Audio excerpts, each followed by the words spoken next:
श्रीमती नीलम जैन चांदीवाले, पुत्री कुमारी गुनगुन जैन, ज्ञान निकेतन E433, कमला नगर, आगरा, उत्तर प्रदेश।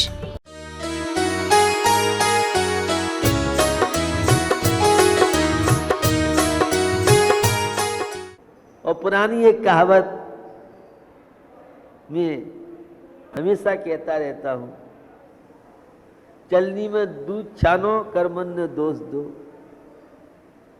ये भाग्यवादी सब बुड्ढे होते हैं और पुरुषार्थी युवा होते हैं। तो आज तो सब ज्योतिषियों चक्कर में रहती है, बताओ पैसे की रेखा है कि नहीं। वो कहता है तुम्हारे हाथ में रेखा नहीं है, अगर है भी तो भी चला गया, क्योंकि इसकी मानसिकता खराब हो। तो बुड्ढा जो कुछ कर नहीं सकता है, केवल हीन भावना, निराश भावना मेरे बस की नहीं, ऐसे लोग बुड्ढे कहलाते हैं। और हम तो 90 वर्ष के नौजवान देखते हैं, 90 वर्ष के नौजवान और 10 और 20 वर्ष के बुड्ढे बुढ़िया। मेरे पास बहुत बुड्ढे लोग आते हैं। सीए 4 साल हो गया महाराज, अब तो मैं विषय छोड़ रहा हूं, या सल्फास की गोली मुझे झूमती रहती है। कल ये केस मेरे पास आया, 4 बार तो फांसी का फंदा लगा चुका हूं महाराज, और 3 बार मेट्रो ट्रेन के नीचे मरने के लिए। मेरी तो बुड्ढा हो गया, ज्यादा उम्र नहीं थी उसकी। आत्महत्या कौन करते हैं? बुड्ढे। युवा कभी आत्महत्या नहीं कर सकता है। उम्र से युवा नहीं कहलाते हैं। युवा तो कुछ कर गुजरने की भावना। युवा विपत्तियों के बीच में सारे अशुभ कर्म की बटालियन आ जाए और फिर भी उसके चेहरे की मुस्कुराहट नहीं छीन सके, ये है युवकत्व की निशानी। आप तो गाल पिचक गए, आंखें धस गई, बड़े परेशान हैं जीएसटी से। दिवाली में भी मार्केट में रौनक कब आएगी, इसी चक्कर में लगे रहते हैं। ये रोने वाले सब बुड्ढे कहलाते हैं, वो हंसने वाले युवा कहलाते हैं। अब अपना निर्णय आप करें, आप बुड्ढे हैं या जवान हैं। ताजगी जीवन में हो, उत्साह से भरा हुआ जीवन हो, वो युवा कहलाता है। धर्म बुड्ढों को जवान बना देता है और अधर्म जवानों को बुड्ढा बना देता है। पाप तो नकारात्मक सोच की ओर ले जाता है और धर्म पुण्य सकारात्मक सोच आपकी बनाती है। सकारात्मक सोच बनाइए, जो चाहे हम कर सकते हैं, कोई कार्य हमारे लिए कठिन नहीं है। बुड्ढों के लिए तो, वृद्ध लोगों को सर्दी बहुत लगती है, वृद्ध लोगों को थकावट आती है, युवाओं को कभी थकावट नहीं आती है। कितना भी काम का लोड हो, कितनी भी विषमताएं हो, कोई भी साथ नहीं दे, तो अभी अकेला एवरेस्ट की चोटी पे झंडा फहराया। लक्ष्मीबाई जैसी वीरांगना एक ओर पति का वियोग, दूसरी ओर नवजात शिशु गोद में, और तीसरी ओर अंग्रेजों ने चढ़ाई कर दी। देखती हूं मैं और हिम्मत नहीं हारी। तो हमारी माताएं, जरा सी बात आ जाए, हाय राम हाय भगवान, अरे कहां से भगवान आ गया। छोटे छोटे प्रसंग जरा सी प्रतिकूलता मिल जाए, अगर सासू ने बहू को जरा सा तेज बोल दिया तो हम तो अपने मायके जा रहे हैं, पियर जा रहे हैं। ये आलसी लोग होते हैं, इन्हें पियर बहुत याद आता है, इन्हें मायका बहुत याद आता है। पुरुषार्थी डरते नहीं, समस्याओं से नहीं डरते। तो जवान बनिए, बुढ़ापे से तो अनंत काल हो गया, एक बार युवा बन करके जीवन का आनंद लीजिए। और संयम तब त्याग के मोक्ष के गेट खोले, वो युवा कहलाता है, और जो दुर्गति के गेट खेले वो बुढ़ा कहलाता है। आपने परिभाषा शायद सुनी नहीं होगी अभी तक। खैर, जेल में था, एक लेटर मिला उसे, और लेटर मिला, मां बीमार है, बचना मुश्किल है। उस युवा के मन में लगा मां से मिलना है, अब मिले कैसे, जेल में तो सीचों बंद है। उसने हार नहीं मानी और उन सीचों को चौड़ा किया और दौड़ गया मां के मिलने के लिए। इच्छा थी प्रबल, लक्ष्य बनाया मुझे मां से मिलना है। पकड़ गया, अब की बार उसको बेड़ियों से बांध दिया, लेकिन मां से मिलने की उत्कंठा थी। और जो लक्ष्य बना लेता है, अगर लक्ष्य को प्राप्त नहीं कर सकता है, नहीं कर पाता है, तो बुड्ढा कहलाता है। क्या हुआ, उसने बेड़ियों को भी तोड़ दिया और दौड़ लगा दी, मुझे मां से मिलना है। फिर पकड़ लिया उसे। अब की बात बहुत शक्ति के साथ उसके बंधन थे, लेकिन कितनी भी शक्ति थी, उसका लक्ष्य था मुझे मां से मिलना है, मुझे मां के अंतिम दर्शन करना है। बड़ी शक्तियों के बीच में, पाबंदी के बीच में भी उसने दौड़ लगा दी। पकड़ के उसको लाया गया। नेपोलियन बोनापार्ट उससे मिलता है। क्या बात है, तुमने 3 बार बंधन तोड़ करके और लक्ष्य की ओर बढ़े, बात क्या है? नेपोलियन बोनापार्ट की बात जब सुनता है तो वह कहता है मुझे एक लेटर मिला है, और लेटर में लिखा था माँ की अंतिम क्षण है, मैं माँ से मिलना चाहता हूँ। माँ के मिलने की भूख ने ही मुझे यह ताकत दी है, शक्ति दी है, ऊर्जा दी है। उस माँ की ममता, माँ का दुलार नेपोलियन उसके लक्ष्य से खुश हुआ। एक सोने का सिक्का उसे निकाल के दिया और पहरेदार से कहा इससे मां से मिलने की प्रबल भावना है, इसलिए इसको मुक्त किया जाए। और वो अपनी अंतिम क्षण में मां से मिलके रहा। क्या नहीं कर सकता व्यक्ति। आज पता नहीं युवाओं में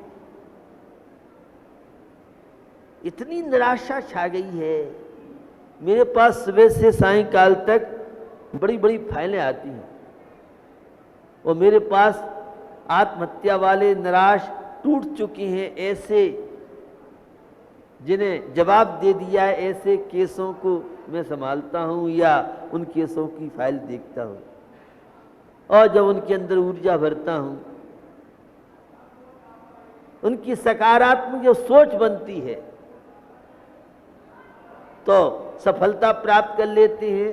और जिनके दिमाग में यह भूत भरा है कि हम कुछ नहीं कर सकते हैं, तो उनका तो महावीर स्वामी साक्षात भी आ जाएं तो भी कुछ नहीं कर सकते।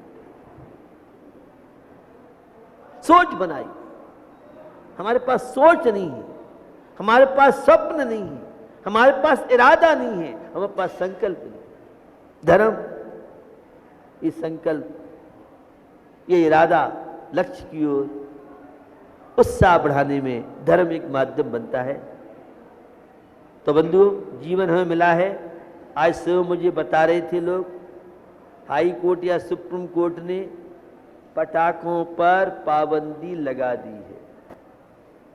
विशेष रूप से एनसीआर की बात कर रहे थे। ये पटाखे किस तरह से प्रदूषण फैलाते हैं, कितने लोगों को लूला लंगड़ा और जिंदगी छीन लेते हैं। ये पटाखों के द्वारा कितना प्रदूषण फैलता है, पैसे की बर्बादी, कितनी भी गरीबी हो, मार्केट बिल्कुल नहीं चले और हजारों के और लाखों के पटाखों के लिए पता नहीं कहां से पैसे आ जाते हैं। भैया, ये पटाखे हिंसा के कारण हैं। ये पटाखों से बहुत तरह की बीमारियां फैल रही हैं। ये प्रदूषण बहुत फैल रहा है। अरे जो पैसा तुम पटाखे जलाने में लगा रहे हो, इस पैसे को किसी गरीब विद्यार्थी को दो, कोई दुखी भूखा प्यासा उसे भोजन कराओ, दुआएं मिलेंगी तुम्हें। पैसे की बर्बादी, प्रदूषण फैलता है और हाथ पैर भी हिलने लग जाते हैं। पटाखे चलाने वालों से देखने वाले पाप के ज्यादा भागी होते हैं। जब देखने वाले नहीं होंगे तो पटाखे किसके लिए चलाए? वो तो मूंछों के लिए। वो 5,000 के लाया है तो हम भी 10,000 के, हम कम थोड़े ही हैं। हम भी टाटा बिरला के ग्रैंडफादर हैं। ये मूंछों पूछों के चक्कर में आदमी, ये प्रदर्शन के चक्कर में किस तरह से आज बर्बाद हो रहा है। तो हमें यह नर जीवन मिला है और अब सरकार, हम कहते थे ये पटाखे मत चलाओ और दिवाली के समय सारी रात नींद हराम कर दे। और नरवान लाडू, अब तो खैर बहुत परिवर्तन हुआ है, समझदार आई है लोगों में। नरवान लाडू के समय इतने लाडू चढ़ रहा और लगे हैं। तो भैया, ये पटाखों से अपने आप को बचाइए, बच्चों बचाइए। अब जिनने ठेका ले रखा उनका क्या होगा, तो उनकी बुरी जान है। भैया, हिंसा के काम तो हिंसा की कहलाते हैं। मेरे सामने कटिंग है अमर उजाला 1/8/17 की। हेडिंग है, दिन भर में 3 घंटे टीवी देखने से बच्चों में डायबिटीज का खतरा। टीवी देखिए और शुगर बीमारी से पुरस्कृत होइए, सम्मान कराइए। घर में कोई सम्मान करता नहीं है तो डायबिटीज आपकी आरती उतारेगी। कैंसर आपकी सेवा में हाजिर रहेगा। हार्ट अटैक आपकी आप भक्ति करेंगे, आतिथ्य आपका करेंगे। भैया, बच्चे टीवी से चिपक जाएंगे और माँ कहती है बिना टीवी के तो हमारा मुन्ना भोजन ही नहीं करता है। टीवी खोलेंगे तब मुन्ना हमारा गले के नीचे गिलास उतारता है। तो भैया, ये मम्मी की लापरवाही है। हमें इन सब चीज़ों से बचना चाहिए। और टीवी का उपयोग, मोबाइल ही ऐसी बीमारी आ गई है, वो टीवी बंद कर दो तो लगाए फेसबुक में, इंटरनेट, ये सब टीवी के ही रूप हैं। तो ज़्यादा टीवी देखेंगे, मोबाइल में ज़्यादा लगे रहेंगे तो ऐसे लोगों को शुगर की बीमारी, डायबिटीज की बीमारी आदि हो सकती है। हमारे बीच में बुलंदशहर से भी आए हैं। मैंने वह 89 में प्रसंग देखा था कि जब बुलंदशहर पहुंचा, मेरे से लोग परिचित भी नहीं थे। मंदिर का ताला लगा था, टाइम मेरे पास कम था और मैं बिना दर्शन के ही बुलंदशहर से बिहार मैंने कर दिया। अभी जब मैं बुलंदशहर, कई बार जाने का मौका मिला, अभी जब बुलंदशहर में मेरा प्रवेश था तो पहली बार, क्योंकि वहाँ समाज के घर बहुत कम है, 8-10 घर के लगभग होंगे, लेकिन पहली बार पूरे शहर में ने ये अनुभव किया कि यहाँ भी जैन समाज रहती है। काफ़ी गेटों की मेन बड़े बड़े गेट बनाए और डॉक्टर कॉन्फ्रेंस, कई वहाँ प्रेस कॉन्फ्रेंस, ये सब तो हुई। लेकिन जब मेरा बुलंदशहर की जेल में स्पीच हुई, वहाँ जो अपराधियों के अंदर त्याग सेवा की भावना बनी,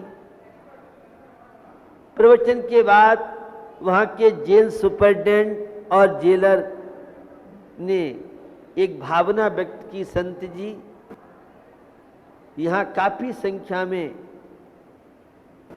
अपराधी जेल में हैं, लोग इनसे मिलने आते हैं, हमारे पास कोई ऐसी छाया नहीं है, धूप में लोग खड़े रहते हैं, बारिश होती है, मिलन कराने में बहुत दिक्कत होती है हमें। अगर यहाँ कोई 3 सेट इस प्रांगण में लग जाए तो आने वाले लोगों को राहत मिलेगी। मेरे साथ दिल्ली के लोग थे, उन्होंने कहा आप 3 सेट लगाओ, और परिणाम ये निकला, काफ़ी लंबा बेड था, बड़ा ग्राउंड था, लगभग 6-7 लाख से ऊपर का बेड था, और वह मुझे ज्ञात हुआ है कि वह 3 सेट दिल्ली वालों ने वहाँ लगवा दिया है। तो पहली बार बुलंदशहर के जैनित्र कह रहे थे, भैया यहाँ तो बड़े भारी जैनी दिखते हैं, और पूरे शहर में कुछ तो बाहर के लोग आने जाने वाले थे और कुछ स्थानीय लोग और अन्य लोगों के अंदर भी उत्साह बना। तो वह भीड़, जन सैलाब 10 घरों के अंदर भी पहली बार समाज के युवा स्पिरिट में यहाँ भी काफ़ी बार बुलंदशहर के जो युवाओं के अंदर इतनी चेतना आई कि मेरे से अनेकों बार यहाँ मिलने और दर्शन बहेलना की करने आए। तो निश्चित यह उत्साह और उमंग हमारे लाला जम्बू कुमार जी, नाम तो नहीं भूल रहा हूँ, या जो भी लाला जी का नाम है, जब से मैं गया नवासी से मैं कहीं भी रहा तो लाला जी मेरे पास वर्ष में कई बार, अब तो उनका बुढ़ापा भी है, तो यह उत्साह और उमंग जो इस तरह के आयोजन होते हैं पूरे शहर के अंदर, एक नई चेतना, नई जागृति आती है। कल यहाँ भूतपूर्व गृह मंत्री सैयद, क्या नाम है, सैयद जमा, जब भी मैं आता था, अब तो वे वृद्ध हैं लेकिन आज भी उनके अंदर बड़ा उत्साह था, और जब भी मैं आता था, एक बार मैं जब उनके रोड से निकलता था, घर पड़ता था, तो उन्होंने पूरा छिड़काव, बड़ी आरती और वो किया। तो निश्चित श्रद्धा, आस्था, भावनाएं व्यक्ति को क्या प्राप्त नहीं कराती हैं। हम भी अपने जीवन में, अभी तो सब बुढ़े हैं, अब जवान आपको बनना है, और जवान बनने की मैंने तरीका आपको बताया है कि लक्ष्य की ओर बढ़ें, आत्मविश्वास जगाएं, और बुढ़े भी जवान बन सकते हैं, और जवान तो सब बुढ़े हैं, इन्हें कहने की आवश्यकता नहीं है आपको। हीन भावना के शिकार कुछ नहीं कर सकते, निराशावादी न बने, आशावादी बन के और नर जीवन को सफल सार्थक बनाएं। अहिंसा विश्व धर्म की।